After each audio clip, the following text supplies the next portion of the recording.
Hi, this is John Pettigrew, and you're listening to Talking Through My Hat, a podcast that explores bookish businesses, the fantastic people who create them, and what those people have learned. I'm a hat wearer, a recovering editor, and the creator of Future Proofs, enabling editors and authors to work better online. To find out more, visit wearefutureproofs.com or follow me on Twitter at John_Pettigrew.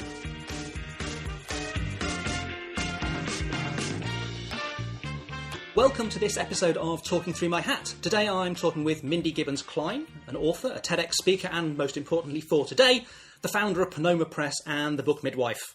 She helps business owners and subject experts become thought leaders by writing and publishing the best books they can. So welcome to Talking Through My Hat, Mindy. Hey, thanks a lot. You run a couple of businesses, as I say, so how do you describe your business? How do you describe what you do? I help people who really want to write and publish a book, but they're at risk of never doing it, or taking too long, or not getting it quite right, not being sure about it, and all those other things that can go wrong. And we help people who are at risk of self-publishing as well. At risk of self-publishing. Absolutely. An agenda coming through there, definitely. So what sort of people and books do you tend to focus on? So we only work with entrepreneurs, entrepreneurial books, a few coachy type things, because we do personal development, self-help books, health and wellness, parenting, so the whole kind of wheel of life, and a few life stories, which some people might call memoirs, but most of my authors are too young to write a memoir. Yeah, I always worry when people write an autobiography in their mid-20s or something. You know? There's hubris going on there, maybe. So you didn't start out working in publishing. Your kind of background was more in marketing. So why did you start working with books? Yeah, I saw a lot of business people and a lot of talented people with insights and wisdom and experience to share. I saw them struggling to get that expertise across to the market, struggling to raise their own profile. And it's still true that a good book in print will help raise someone's profile, help them raise their fees, adds credibility, leave a legacy, all that stuff. That none of that's changed. When my first book came out, it was a game changer for me personally, and people just took me more seriously. And then with each subsequent book, I was able to kind of tailor my profile and brand. And this is what we like doing with others, because things are always shifting. And, there is competition in every part of the industry, in every market. So if someone's trying to make a name for himself or herself, a great book in print will really help. But as I said right at the beginning, most people are at risk of never doing it, taking too long, or getting it wrong. Yeah. So you mentioned that you've written your own book. Which came first? Did you write first, or did you help other people write first? No, I wrote first, and I was running a marketing consultancy, helping people market themselves and their products and services. And I realized this truth about a book helping to raise profile, etc. And I just started attracting people who had written a book, but it was going nowhere, which it was okay for a while. But then one day, one of the publishers I was working with sent me a book that had been published and, many hundreds or thousands of copies printed. And there were a lot of things wrong with it, including a typo on the cover. Oh dear. And it went downhill from there, John. So I realized that my own personal skill set is more strategic, and I need to be involved. I do my best work when I can get involved early, before the book is written, and ideally before it's even planned. So in our other company, in our sister company, the book Midwife, which is a metaphor, by the way, I'm not a real midwife. The book Midwife is there to help people create the plan and the structure and the framework and the outline, and hold their hand all the way along. And we've just started saying we're really like a fertility clinic, not just a midwife, because we're involved. Extend the metaphor. We're there in the bed. No, sorry. So I really like that, making sure that it's going to be the best possible book. And to do that, we need to begin with the end in mind. Absolutely. So stepping back a little bit, you mentioned you were already running a marketing consultancy kind of even before you were thinking of writing. Why did you first set up your own business? Was it kind of a lifelong goal, or did it just happen to not you? Really. Or? No, I'm a bit of an accidental entrepreneur. I had corporate experience, at that time, about 20 years of it, maybe 15, 20 years. And I don't know if the listeners know the term redundancy, because in the UK it's come up. Yeah. Yeah, I was talking to Suzanne Collier a few weeks back, and but in other countries they'll call it being laid off or other things. Basically, I found myself on the receiving end a few times, receiving a financial package here and there. Yeah. And the last time it happened, I thought, I had little kids. I think they were 4 and 5 or 5 and 6 at the time. And I thought, I don't really want to jump into another corporate job where I'm traveling all around the world and not seeing the family and not being there. Yeah. And so I thought, well, I can do my own thing. But it was tough. It was really tough. But I had to do it. And that was your consultancy phase. And how long did that last before you then decided to go all in on the book side? Well, mostly in, but that the book side of things was going to become the dominant part of what you did. It lasted about 1.5 years, 2 years. Okay, so it was quite quick before that flipped to actually this is where I'm going to be most useful and productive. Well, when I launched my own consultancy, it was right around the time my first book came out. That was just coincidental. That book was nothing to do with marketing. It wasn't even nonfiction. It was a really important story that I was telling about something that happened to a friend of mine with quite a sad ending. And it was one of these human interest stories that I was trying to promote alongside, by the way, I can help you market your business. And the didn't really naturally go together. Okay.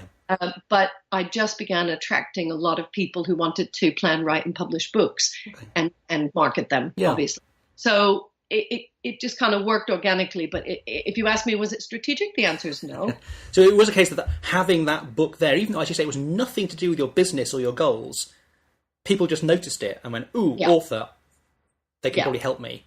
Well, a lot of people said, ooh, I know someone who's written a book and wants to do more with it. I know but the most common thing I heard was, I know somebody who keeps saying they're going to write a book, wants to write a book. And so hence getting involved at the beginning. Okay. Yeah. Oh, that's great. So you're involved in quite a range of things now. You write the books, you help other people plan and write books and steer them in the right direction, you publish them books, you help them use the books they publish to improve their business, all that kind of stuff. How does all of that fit together for you in your professional life? Because there's a lot of different stuff to be doing. Yeah, and the great news is it's like a buffet or a smorgasbord.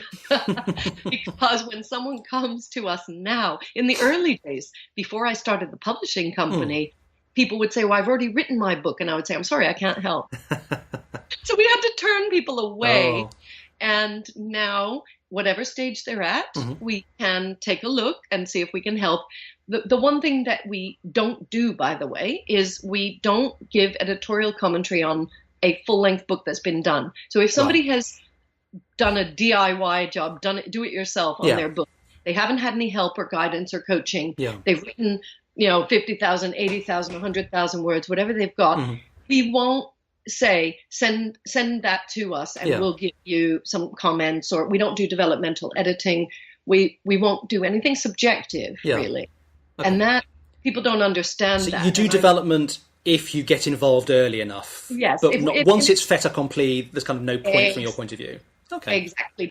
And still, every week we get at least 1 or 2 inquiries. I've written my book. Can you tell me if it's any good? No. And you know what? No one else can either. That's what crit groups are for. You'll get lots of opinions. Exactly. Yeah. Great. So if we think back, how do you go about learning to run your own business? It's quite a change from, as you say, those of us who kind of almost stumbled into entrepreneurship, into running a business. Yeah. It wasn't the life plan.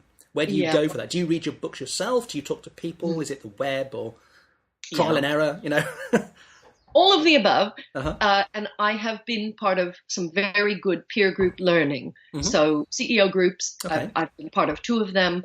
I have been part of some virtual groups. I was one of the original eAcademy Black Stars, which many times, I don't know who knows about eAcademy or Black Star, but it was absolutely essential at that time that I learned from other successful people. Yeah. So that did accelerate my learning somewhat. A lot is trial and error. And I do read a lot of books. I mean, the good news now is after 16 years, I have figured out what works and what doesn't work for our business, not for every business. But, we went through a triple recession. We went through 4 years of making a loss and nearly going under. And we pulled out of all of that and emerged even stronger. Yeah. So, I have a different perspective on things now. Some of my team get upset because I look at every single thing with my commercial hat on and is this going to make money? Is this going to make money? And you and I have had these discussions. Yeah. And you have to. And I think you need that hard-nosed business thing sometimes, don't you? And I think when you're starting out, it's like honeymoon period. And that's only natural. You're excited about the new business. But at some point, you really, and ideally that would be, monthly or even weekly, looking at your accounts and the balance sheet to make sure that you're not just having fun, that you're also making money. Yeah.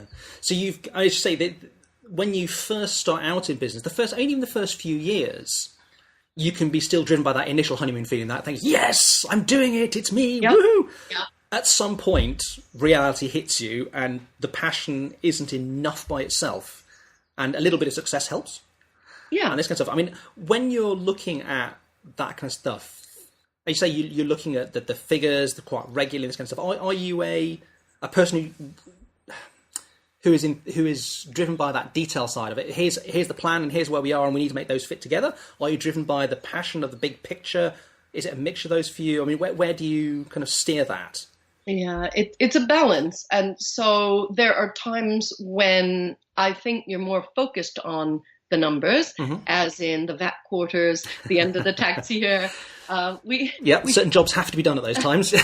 But also when, if you are looking at it regularly, you don't panic in month 11 of your financial year thinking, oh, how can we reverse, what's been happening the past 11 months? It basically can't.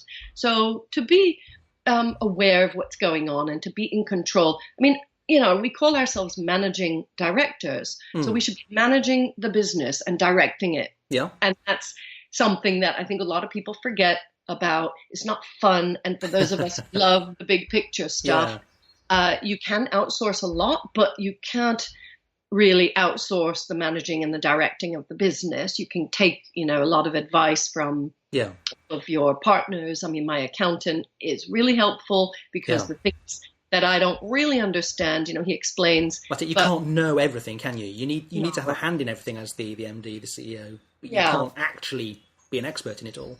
No, and I just think that you can't abdicate your responsibility completely. Yeah. I want to go back to something you mentioned briefly a little bit earlier. You said that, you kind of early on, you're part of CEO circles and this kind of, where did you go to get that kind of peer support? Because people say, oh, it's good to get a coach, this kind of thing. How did you hook into some of those things? Well, I do a lot of speaking for those kind of groups. Right. So Vistage is the one that most people know. I think it may be the biggest in the world, but Vistage, they have thousands of groups and tens of thousands of members. And I've spoken to, 40 groups or something like that. And I got to know them and I watched what happened. Many times the speaker can stay for part of the group discussion. And it's always led by a chairman or, woman. And it's almost always led by somebody who is brilliant. They just attract that somebody who's had success in their own business. They're now leading a group of other CEOs. So that's, I was extremely lucky to be part of that. I then joined. So I was a member of a Vistage group. I was a member of Academy for Chief Executives. Okay. And I was a member of another mentoring group that was not one of those. And I've spoken for Foot Down, and there's a lot of these groups, and it really depends. Maybe if we grab a couple of those, we'll put some links in the podcast description for people who might think, that'd be really useful for people. Academy, Foot Down. There are others. MD to MD, I think, is one. So it's worth. That's where the speaking thing really helped you, I guess, because you were hooking into that network from that side. Well, when I joined as a member, that was totally different because I was a member. I was really trying to learn. And did that come first then? I mean, which came first, the speaking? No, that came second. That's just the way it worked out. But a lot of people become members first. I think it's a good thing to do because, it's a trusting environment. You've got, it's a safe space. You can feel quite alone when you're running a business, because you certainly can't share the bulk of your fears and concerns and things with your employees. Yeah. And so to know that other people are in the same boat, it's great. You sit around the table and you're listening to them and everything's completely confidential, but then you feel like you can share with the confidence that people will understand and even want to help you. Yeah. They might have ideas for you. That support network it's very important, isn't it? Yeah, it really is. So, when you think about your businesses, the next 5 years, what do you think about when you're kind of planning to make sure the business is still around? You said, you had to do a turnaround, you had to bring it back. Yeah. And then now you're going in the right direction, you're happy and it's all shiny. But when you're thinking about that plan, it's not obviously what your plans actually are, because that's your business, but, how do you go about that business of planning for the future, if that 5-year, 10-year, 50-year future for the business itself? Because, particularly the 50-year one, I think is really interesting, because we know we're not going to be doing it then. Hey, you never know, right? I could still be here in 50 years. But do I still want to be running the business? Probably not. Yeah. Because, there's a time for everything. Mm-hmm. And I do think that, my skills have been employed very well building and growing the business to this point. Yeah. I meet a lot of people who all they want to do is run their business, where, I'm involved in a lot of businesses. So while I'm running this business, I want to do the very best job that I can. And I'm always looking to maximize profit and employee satisfaction and customer satisfaction. Yeah. But I wouldn't say that I've kept my eye on a 5-year goal, because I've seen so many shifts and I've seen so many things change in our industry, things we could never predict. So I think the lesson I've learned is that we can't be too rigid with these plans. Yeah, it's worth planning, obviously. Yeah. And I have a finger on the pulse of my business in terms of, as I said before, the numbers and how things are, but also the trends in the industry, and being open to flex and flow. I think they call it agile now. I do think that's the biggest skill that any of us could have running a business. So having a plan, but holding it lightly, always being responsive kind of thing to what happens. To react in a positive way. React is sometimes a negative word, but sometimes you just don't expect something, and it's how you respond, if you want to you need to have both. You need to try and to be looking ahead based on what you know and what other people are talking about, and that's where your plan comes from. Yeah. But sometimes, stuff happens that upends the apple cart, and it's how you respond, how quickly you respond, how positively you respond, and making sure that you've always got that big picture in mind, as well as a slightly more detailed version. So I do think that the agile CEO or the successful managing director nowadays needs to keep both plates spinning, and as you say, keep the plan going, but also be open to making changes based on what happens. And that's kind of the fun part. If you're always wanting something new, just stay in the business long enough, because something new will come around the corner. Yes, it never gets dull for very long, certainly. No. So, something we touched on a little bit earlier, as you say, as you go through all this stuff, you find out, you do learn a lot about yourself in the process. So what have you learned about yourself? Do you still think of yourself the same way you did when you first set up that marketing consultancy? How's your conception of yourself changed, or what traits have you learned about yourself that you didn't know then? I think the biggest thing is coming through challenging times. Mm-hmm. It sounds like such a cliche, but it really does build character. Mm-hmm. And I think when you start out, and I started out with a financial cushion, from these redundancy payments. And I started out with, hey, I'm going to do this. I'm going to change the world. Once you've been knocked a few times, and in that case, 4 times, and you've come back each time, I think it does give you that perspective. So what I've learned about myself is I can be steady as well as, all the highs and lows. I always actually used to say, well, I don't have lows. I'm just, I'm super positive, super energetic. That hasn't changed, by the way. Yeah. You've been a number of years, and I hope, if anything, I'm more positive and energetic. Yeah. But it's really about having the understanding and appreciation that comes from the hard times. People talk. I didn't have one of these rags to riches stories.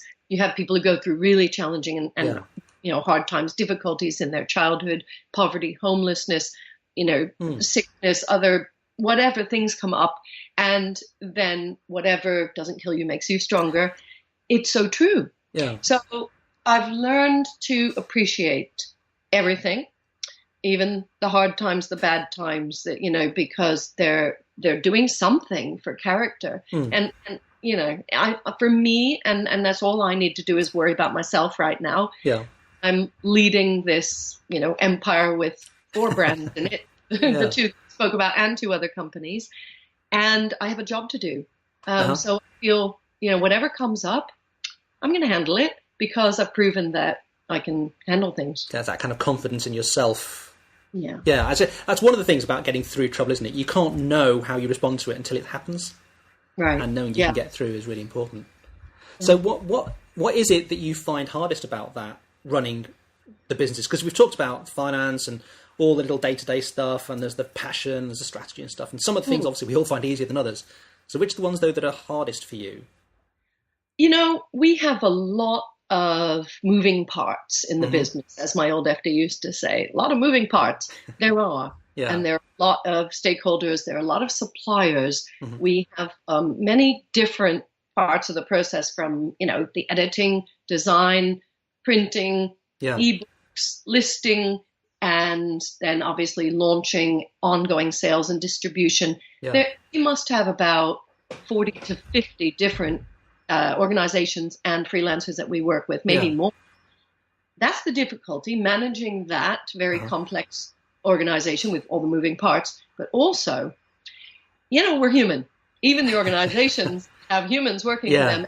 When things go wrong, and they do, we think more things are going wrong now because of people being stressed and not thinking clearly. I don't know if you've found that, but, we've found mistakes being made that maybe 5-10 years ago wouldn't have been made or not on the scale. Yeah. So having to be vigilant, having to deal with suppliers and partners and people who make these human errors, and smoothing things over and doing it in the right way so that you don't fall out with that supplier, because if you do, you need to find another. Then this whole trusted suppliers is they're so valuable. Yes, don't we know it? And we rely on them. They should rely on us if we're paying them money, but it's more than, it's about delivering the result together. Even if you're using 40 or 50 or more different organizations and people in the process, that's challenging. It can be exciting, but we've always got our wits about us now, always double and triple checking things. Whereas I think in the old days we didn't. I don't know what this is. This is just people rushing, or maybe it's because their organizations have downsized, so they're doing the work of 2 or 3 people, or stress in general. Not helping. I think we're going to force all of our suppliers to go on meditation courses, actually. That was one of the high points of the IPG Spring Conference, wasn't it? With the end of day 1, wasn't it? We had the mindfulness session, which was really, I think everyone really liked. Yeah, so what is it then that, with all this difficulty, all these moving parts and stuff, what keeps you coming back every day to this madness? It for me personally, it is literally my clients, my authors, my partners, whatever you want to call them. We are in this symbiotic relationship where they've trusted us with their books, and they've trusted us to do a good job producing those books, but also representing them long term, selling and distributing them globally, looking for the maximum number of opportunities, and just being there for them. And that is the thing that got me through all the hard times, and that is the reason why I give my best every day, and my team as well. Everybody says, "Oh, we're customer focused." Sometimes it's just lip service. And I just think every individual needs to look deep inside their own heart and ask, am I really focused on the customer? Am I really being driven by this win-win, what's best for all of us? In our case, that is. Do I always get it right? No.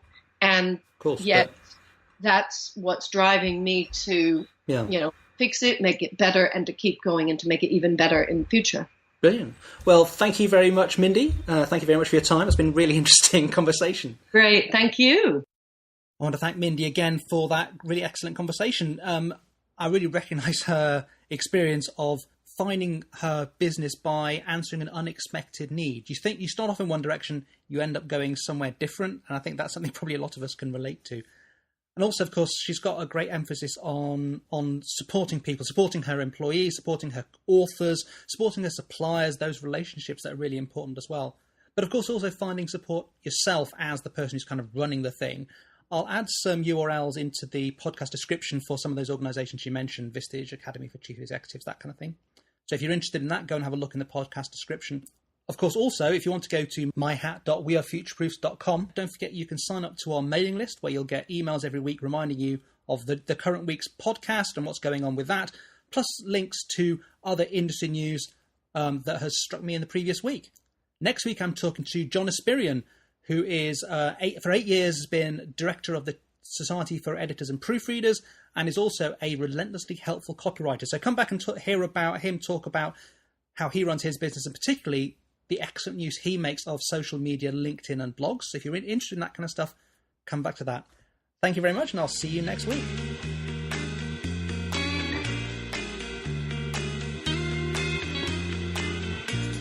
This was Talking Through My Hat, a podcast by John Pettigrew, founder of We Are Future Proofs. Please let me know your thoughts by leaving a review at Apple Podcasts or by commenting on the website, myhat.wearefutureproofs.com. You can subscribe to this channel at Apple Podcasts, Spotify or wherever you get your podcasts. Our theme music is from hooksounds.com.